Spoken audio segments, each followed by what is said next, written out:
In this video, I wanted to talk about why the marriage rate is so low in America today, according to Reddit.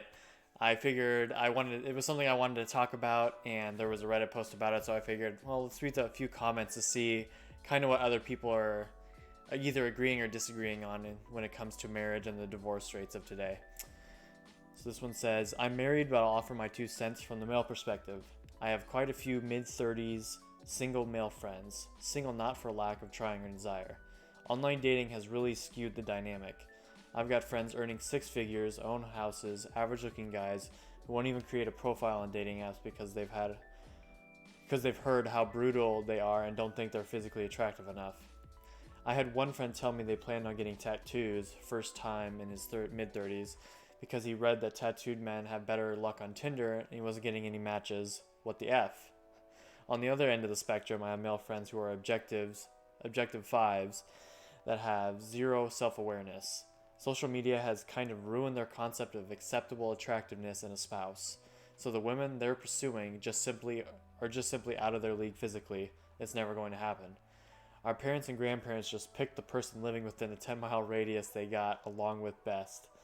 Nowadays, it's way more complicated, and social media and online dating has given everyone complexes, some narcissistic and some hopeless.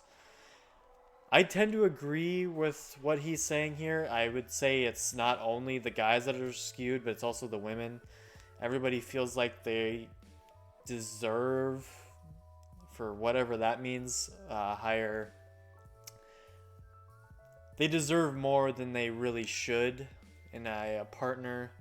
For men, it's thinking they can date the most attractive women in the world without offering anything, and for women, it's thinking they can date the most successful men in the world, successful and attractive men in the world without offering anything but sex.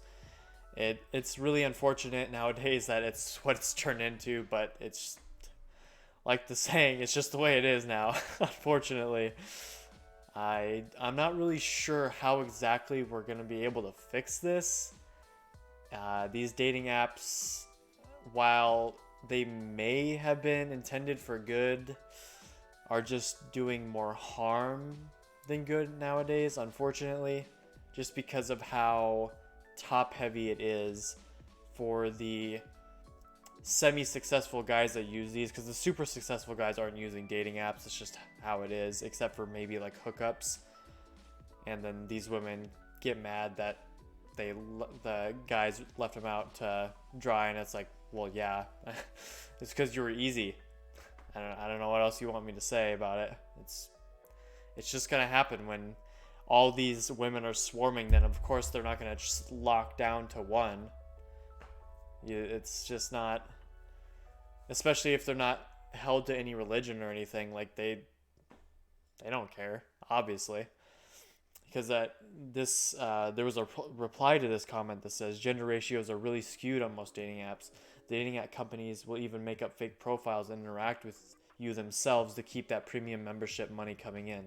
Of course, if a guy wants to meet this fake person, it falls apart and they'll get ghosted. You're better off joining Toastmasters or a meetup group, a church or new age group, or ask friends to set you up with someone you like. I actually really agree with this. The first point is that the dating app companies create the profiles. I have firsthand experience in this. I have come across a lot of profiles that have 3 pictures, similar tags, and I'll say short-term fun, and it's like 3 different pictures that are slightly different in different locations. You can just kind of see a theme there where you see it enough times, you just know that it's a robot making these profiles and not human beings, because there wouldn't be that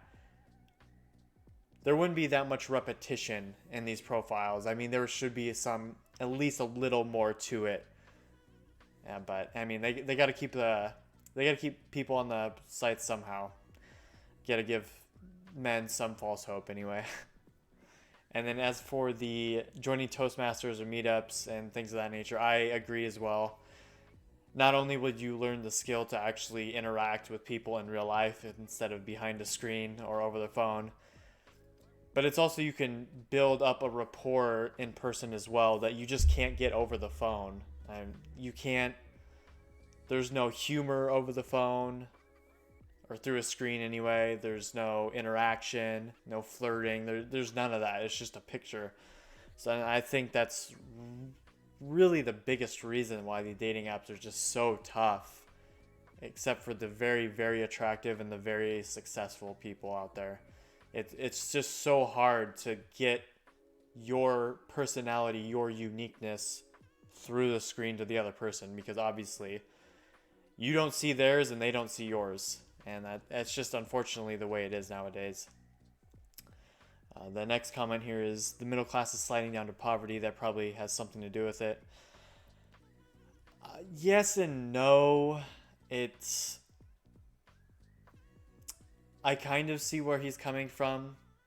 That the wage gap from the rich and the poor is just getting greater, and the middle class is just kind of losing money, as it were. It seems to me that the middle class should still be able to manage their money. I mean, I'm just gonna keep it frank.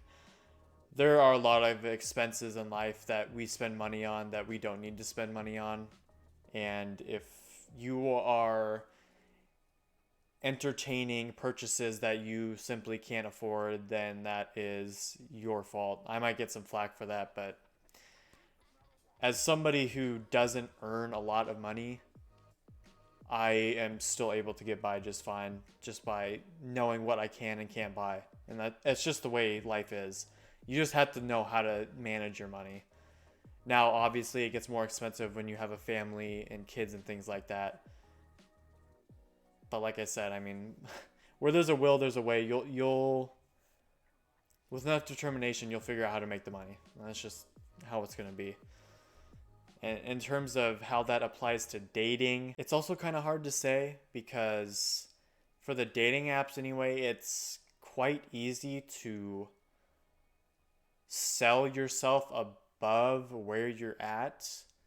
I mean, if you're able to just be around, we'll just take like supercars or in a really nice restaurant, for instance, you can kind of sell that false sense of wealth and assets through the screen, which you may not necessarily have.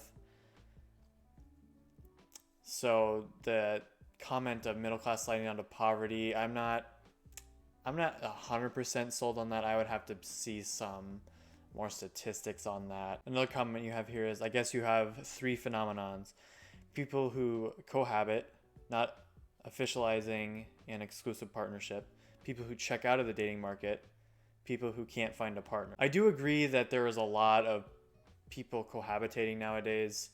They're not getting married. A lot of it has to do with just the abhorrent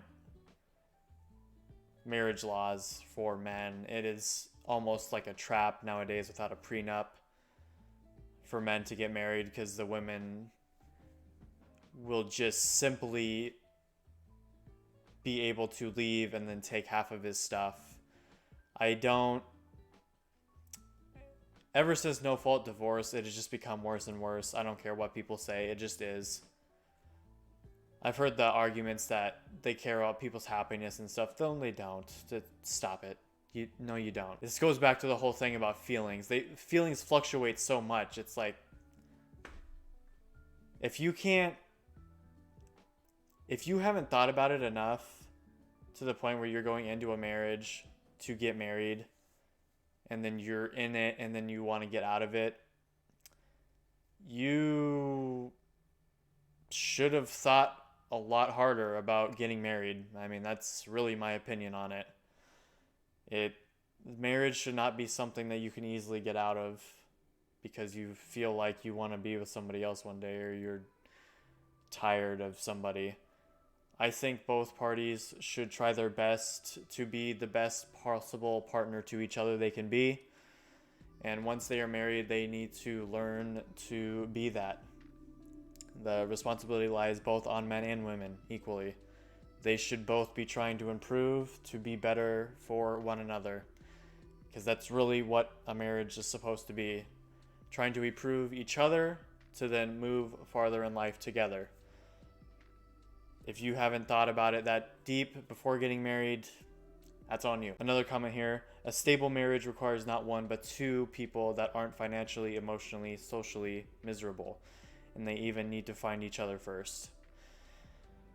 This is true. This is true. I mean, that just falls back on my previous point that a marriage is two people working together to move forward. Both the people should be working to better themselves and to better each other. Another comment: according to men on Reddit, it's because men risk losing everything, and according to women on Reddit, it's because it's misogynistic. It only benefits men. Take your pick. And see, this is kind of, I've heard this a lot too. It's everybody's at each other's throats nowadays, unfortunately. Men and women, white and black. It's like all over the place, unfortunately, which I really wish it wasn't, but it's going to take a lot to get us back to where we need to be. And I am all for it, but people are going to have to start turning around soon to get this back, get the ball rolling in the right direction here. I have definitely heard the arguments that men risk losing everything. I mean, I brought it up earlier with divorce. Divorce is initiated like 76% by women nowadays. It might be even higher than that now. I don't know, but it's majority women filing for the divorce. So I understand that side of the argument. I actually take that back. I don't understand the misogynistic and only benefits men part. I have heard that, but I'm not really sure in what way it benefits men. Because from what I've seen with no-fault divorce and all of the other laws we have, it's very skewed towards women. I'm not exactly sure in what way it's misogynistic. I feel like current dating culture would be more so than anything, because it just allows guys to do whatever they want. The highest value guys to do whatever they want. But in terms of marriage being misogynistic, I actually take back that I understand both sides. I don't understand that at all. This comment down here says marrying is not worth it for many these days in this economy. And I mean, that's it too. It's more expensive to be married. And not only that, it kind of falls back to the point where it's just harder for men to trust the process when women can just up and leave one day, and then the guys lose half their stuff while having to pay more to begin with. So there needs to be some changes. Obviously, this video is not going to be the change though. I mean, it would be great if it was, but it won't. But I definitely do believe that we need to start making marriage great again. Like, I really do believe that is the best. It's the best for kids, and it's the best for America when there are strong families. And when we have the degradation of marriage like we do nowadays with all these different factors, it's just only making it worse and worse. This was a bit of a negative video, but I hope you guys enjoyed anyway. This is a little bit different too. I plan to do more of these. I kind of like doing these.